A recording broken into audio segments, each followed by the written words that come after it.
Venezia sorvegliata speciale dalle forze dell'ordine per il Ponte Pasquale. Gli ultimi eventi terroristici in Europa e in Egitto hanno fatto alzare la guardia anche nel nostro capoluogo di regione. Tanto più dopo la scoperta della cellula jihadista composta da alcuni kosovari che preparavano un attentato sul ponte di Rialto. I fatti di questi ultimi giorni ci fanno dire che dobbiamo continuare su questa strada, su questa attenzione. Noi ci siamo, gli ultimi fatti proprio delle ultime ore dell'Egitto ma anche di Stoccolma ci fanno tenere la guardia alzata. Per Pasqua e Pasquetta la polizia ha aumentato i suoi controlli sul litorale iesolano, anche grazie a 5 equipaggi giunti in rinforzo da Padova.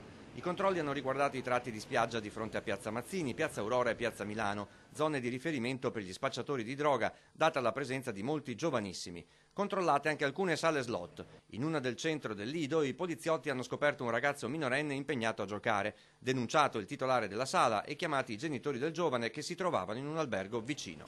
Nella notte sono state identificate 75 persone, 28 di queste avevano precedenti per reati contro il patrimonio o legati alla droga.